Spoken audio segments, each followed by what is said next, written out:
So today we're going to be looking at the Simucube ActivePedals. Now, some of you may have seen a few weeks back, I joined Simucube as one of their ambassadors. I've had 2 Simucube ActivePedal Ultimates for a few weeks. So yeah, one for the throttle, one for the brake, of course. And that's given me enough time to really understand the pedals and fine tune them across a variety of different sim platforms, such as Le Mans Ultimate, iRacing, Assetto Corsa Competizione, just to name a few. I've also been working on some realistic pedal profiles. So both the McLaren 720S GT3 Evo and the BMW M4 GT3 Evo, cars of which I've driven in recent months. I've tried to replicate the feelings I've had on those pedal sets in those cars using the Simucube tuner software, using these pedals, so you guys can experience that yourselves if you have these pedals. And yeah, as I mentioned, I have recently joined Simucube as one of their ambassadors. I've been using their stuff anyway since 2020, mainly their wheelbases. But the main thing is they've given me the all clear with this video to be 100% honest and authentic, which is the most important thing. So then from top to bottom, how good are the Simucube ActivePedals?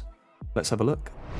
Right then, so these are the Ultimates, so the top-end product, and that would explain the price, which I'm sure many of you will know by now as these pedals have been on the market for a little while, just coming in over £2,000 per pedal. So what I have at my feet right now is worth over £4,000, which is... that's pretty nuts, to be honest, when I think about that. Got the 2 active pedals, of course, and the base plate, along with all the electronics and stuff. So let's look into why these pedals are priced so highly. I mean, it's definitely worth bearing in mind, before we get into this, that I would describe these pedals as end goal pedals. These are appealing to those who are looking to get the absolute maximum from their sim racing experience, because, as you'll see, these pedals can literally be whatever you want them to be. And that's the magic thing about them. They do also do cheaper versions of these pedals, the Pros. I haven't tested them directly, but from what I understand, they're just more affordable versions of these pedals. The main difference being the brake pedal only goes up to 110 kilos. And so a bit about the hardware then. So they're a full metal design, quality bits of kit. They're quite heavy. They're about 6 kilos per pedal. So yeah, they're definitely lumpy bits of kit. Everything included, it's about 60 centimeters in length, 40 centimeters in width. So when the unit's fully built, it's huge, to be honest, compared to any other pedal set I've tried. So I had to leave a little bit more room around the back of my rig to compensate for that. So I had room to access the pedals and stuff. They were really simple to set up, to be honest, with the instructions and stuff. They seem quite complicated, but with the instructions, it made it super simple. I didn't have any issues, and let's be real, if I can do it, anyone can do it, really. Anyway, moving on to the software, you can see an overview page here of the new Simucube tuner software. Everything's in one place. I don't have a Simucube steering wheel, I don't have a clutch, but I've got a wheelbase, I've got a brake and a throttle, so it's just nice to have it all in one place. And you can see at the top there, it actually auto switches your profiles depending on the game you're on, which I think that's a really cool feature. It just means you don't have to go and manually do it yourself. One less thing to think about.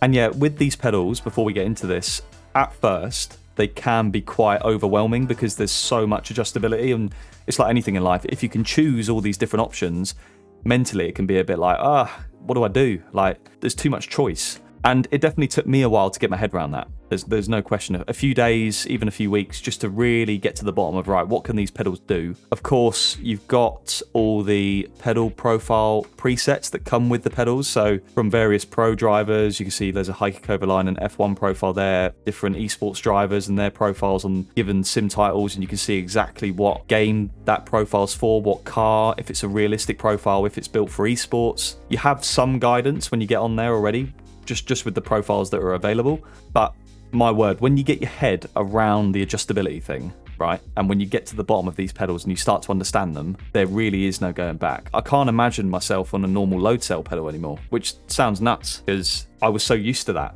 And then I got this, and initially it was a bit of a, I'm not sure about this, but then there really is no going back now. I mean, I can literally do anything with these pedals. Pretty much all aspects of the pedals are configurable. So let's look at the brake. So I've got my Le Mans Ultimate prototype preset loaded, so for hypercars, LMP2 as well, and this is what I run for the brake. So let's touch on a few obvious topics first. So one thing I really liked was race cars in real life that sometimes can have really long pedal travel. I feel like a lot of sim racing pedals don't give you that ability to have that long pedal travel, so this pedal set definitely does. You can go all the way, well, even more than that. If I go in here and adjust the pedal rest position to the absolute minimum to the front like that, and I can see the pedal moving. If I save that, I can have the pedal travel all the way up 63.9 millimeters, so 6.4 centimeters. That is pretty insane, and definitely enough to replicate even the longest of pedal travels in a race car. So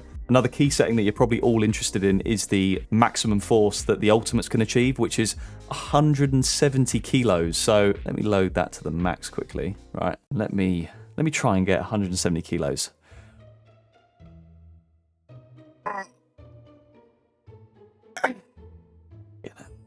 Jesus. Right, did I get to 90? Right, I'm going to 2-foot it, right? I'm going to put both feet on, right? 3, 2, 1. Just... Oh, I like to think I train my legs a fair bit, right, for the real racing, and I've had to 2-foot it to get it to 100%. I feel like I'm going to break through my chair. No one's realistically going to ever reach 170 kilos on peak pressure in a braking zone. No way. But yeah, if we run through the rest of the settings then, on this Le Mans Ultimate prototype profile. So we've talked through curve maximum force, we've talked through pedal travel. You can obviously adjust all the individual stages of the brake input, and you can really make a custom curve exactly how you want it if you wanted to.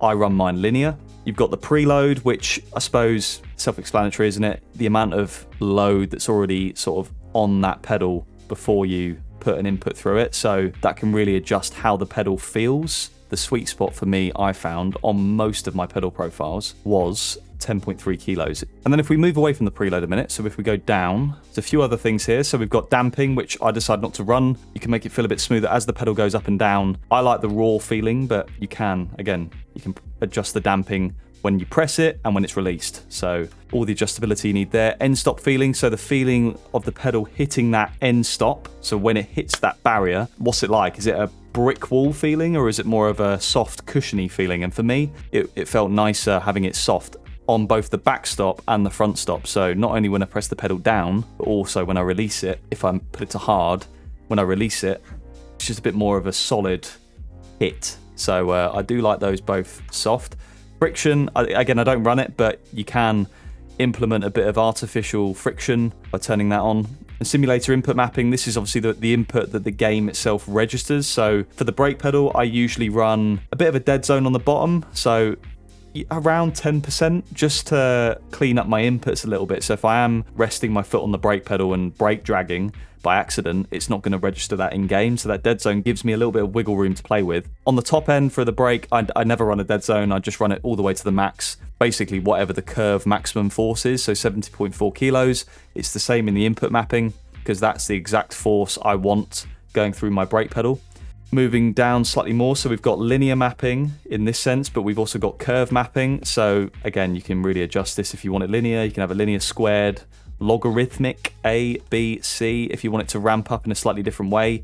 Again, you can just adjust all these individually. If you really wanted to tune it, fine tune everything down to a T, you can do that, and I'm sure at some point I will utilize this feature. It's just, for the most part, I've always run linear pedal curves, apart from on a couple of games where I might have tweaked it slightly. For the most part, I try and keep it linear, just for consistency. Moving down to the effects section, so this is where really the ActivePedal comes into its own. It's got the inbuilt haptics, so you can have an array of different feelings coming through the pedals. So motor vibration, this is obviously when the engine's rumbling, you get that massive vibration going through the car. In the last video, so last week's video, the room tour, I'll put it in the card above, I put this up to the max and drove around Spa in a GT3, and it was mental. It's like the whole house is revving like a Formula 1 car. So it just showcases how powerful you can make these effects go on these pedals. ABS, of course, we know what that is, and within each effect you can tune quite a lot. So with the ABS, for example, you can go maximum frequency, you can adjust the intensity, you can adjust how smooth that ABS feeling is. You've got two different versions of the ABS, so one's the original, one's more consistent. So the way the ABS feels in terms of the way it interjects on your foot, you can change that as well. Traction control, G-force, that's a strange one. I tried that and it felt really odd. I can see why someone would use it, but it just made my feet feel so weird. It was, yeah, that was an interesting one. I've not experienced anything like that before, to be honest.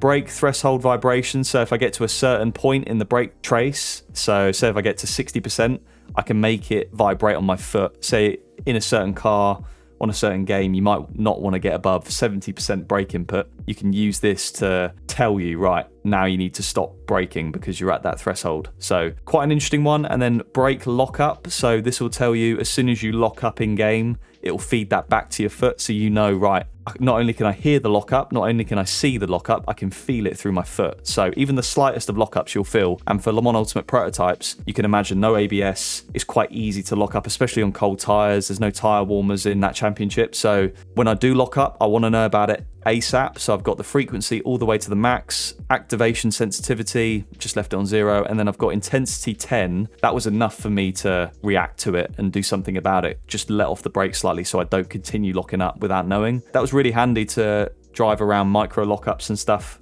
Gives me an extra sense. And so if I compare my Le Mans Ultimate prototype brake profile with my iRacing GT3 profile, okay, we can see some of it's the same. So preload's the same, the travel's the same. So I've tried to keep some things consistent. So when I jump from sim to sim, it's not that different, but there have been a few changes to compensate for the fact that you drive the GT3s on iRacing, you brake in those cars completely differently than you do in the prototypes or the hypercars in Le Mans Ultimate. So the curve maximum force I've increased to 90 from 70. So on iRacing, I don't feel like you want to be braking as much in game. To compensate for that, I've just made the brake pedal a bit harder to achieve that said pressure. So it also gives me quite a lot of control on the brake when I come on it, but also when I come off it, because it's stiffer. So I've got a bit more control. Still no damping, still no friction. End stop feeling is the same. Again, I've tried to keep as much as I can the same so I can just hop from sim to sim as seamlessly as possible. Input mapping, I've adjusted it slightly to have a bigger dead zone overall, but in proportion with the overall force range, it's about the same. So roughly 10%, just under. And then if we go to the effects, you can see I don't need the brake lockup thing anymore because the GT3s obviously have ABS, so I'm never going to feel a lockup really. But what I do run is the ABS feature. I've got the frequency all the way to the max. I've got the intensity around 50%, smoothness 60% just to calm it down a bit. And for me, that feels good. It tells me immediately, right, the ABS is triggering. We know with the iRacing GT3s in their current form, as soon as you go into the ABS, the tyres do start to overheat, so you don't really want to be leaning on the ABS too much. So for me, as someone who was really against haptics, I always had the opinion they do make you slower, they're unnecessary. I was wrong. This definitely helped me with the GT3s on iRacing in terms of not just lap time, but consistency and keeping the tyre temps under control. So I feel like if you use some of these in the right way, they can really unlock quite a lot as a driver on the sim, because you can't always feel that much in sim racing. So this does really help in certain scenarios, just get a little bit more feeling, which can result in a change in lap time as well. And then if we go to my realistic profile, so let's use the McLaren one, because it's definitely the car I know better, and you can see GT3 realistic. I've labeled them correctly, so they're all pretty self-explanatory as to what they are and what they do.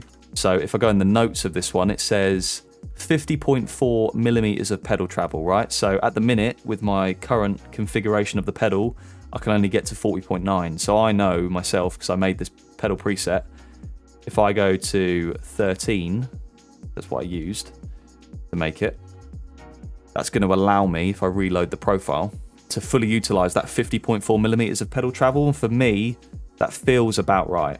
That feels like the same as the McLaren. In terms of the differences though, it's quite different. So less preload, a really high curve maximum force of 120 kilos to simulate that stiffer, fully bled brake pedal. I personally felt I always got in the McLaren. I felt like it was, it's not like a single seater or prototype stiff where they're just literally rock solid with no travel, but it's got a decent amount of travel, but it's also quite stiff. And I put a lot of work into these realistic profiles. I really spent some time trying to think back, what was the pedal like, trying to get as much data online as possible as to what the pedal might have actually been like numerically, as well as feel-wise. And if I really try and take myself back, it is how it feels. I'd love to jump in the McLaren now and just cross-compare it back to back just to see if there are any differences, but I've not driven that car since Jeddah, so that was November 2024. So there might be a bit of discrepancy, but I've tried to get it as close as I can. I have spent a lot of time on that because I want you guys to be able to feel what it's like on the pedals of a GT3 car. So no damping, no friction, soft end stops. I've not got a dead zone because in real life you don't have a dead zone. So if you're brake dragging, you can't just put a dead zone in a real car. You have to manually come off the pedal. I've got a top dead zone of 95 because this is a different thing altogether. So we'll quickly brush over it, but you can see in the notes I've put maximum force input values. So if you're on Assetto Corsa Competizione in the McLaren, 85. If you're on Le Mans Ultimate, 95. If you're on iRacing, 105.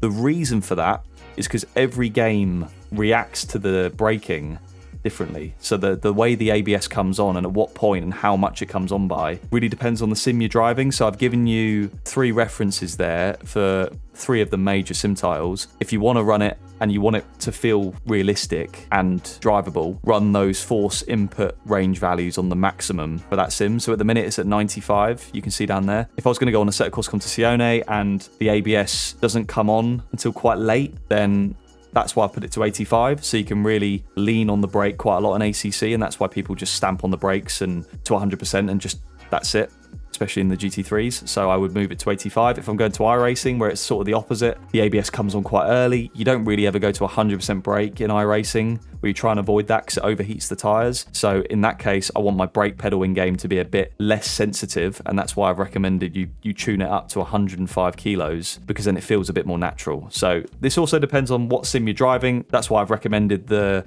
different values, and hopefully that helps. But overall, if you change that value and go on the correct sim, it should feel fairly similar to how the McLaren in real life feels, which I think is a really cool thing that you guys can experience that.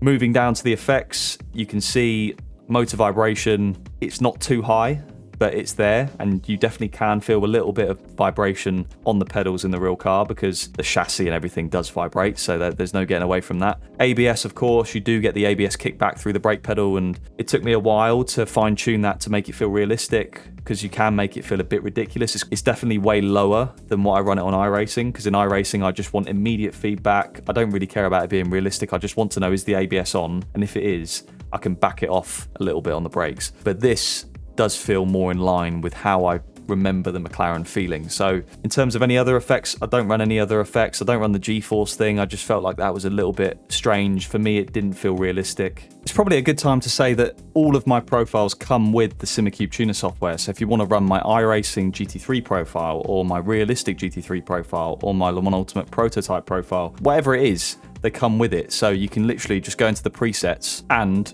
just select that profile, and away you go.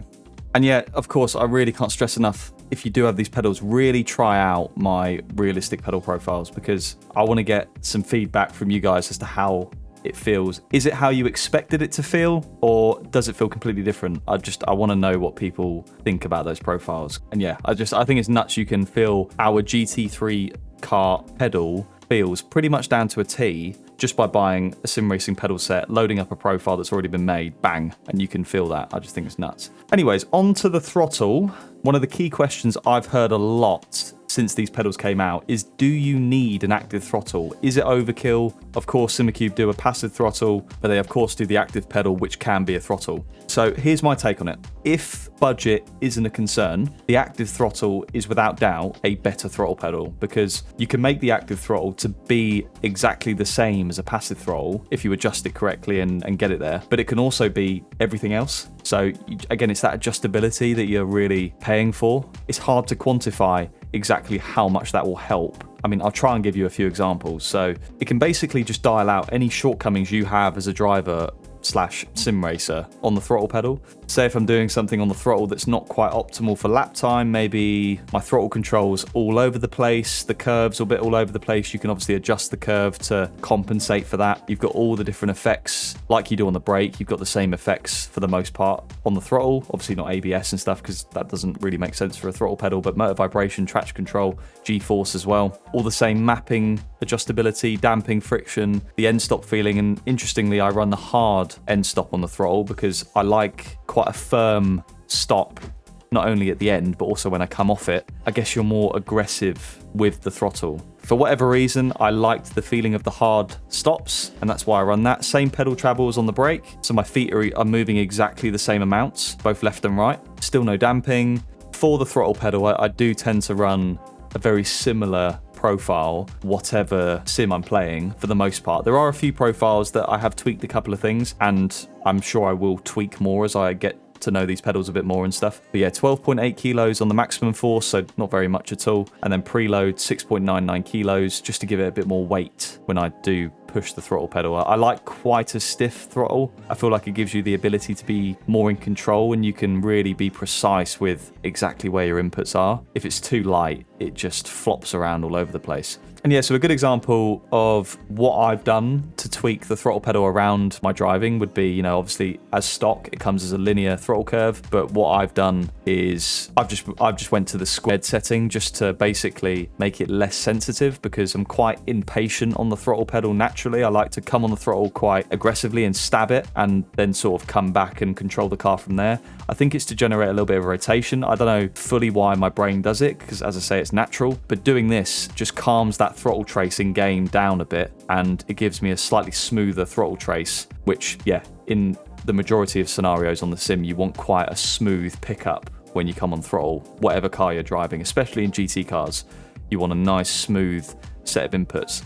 I've also noticed now I've done quite a lot of coaching. I've coached probably over 80 people, maybe even over 90 people over the last year. And the people I've coached who have these pedals, it just gives me an extra dimension to help them unlock lap time, because there's that adjustability of two primary inputs. And that's all sim racing is really, is how good are your inputs? You know, the 5 main inputs I say would be steering, throttle, brake, gears, and the line you're on. And if those 5 inputs are bang on, then you're going to be in a good place. And now we have the ability to adjust 2 of those key inputs, throttle and brake, so much using these pedals. You can really unlock quite a lot from someone's driving just by tweaking a few settings here and there. You know, if someone's not doing something fully correctly, yes, in real life, as a driver, you have to change your driving, but on the sim, you don't necessarily need to do that, because you can change the settings in this software. If you know what you're doing and you have a play around and you start to figure it out, you can really start to get to the bottom of why you're not quite unlocking the lap time. I'm not saying it's a cheat code,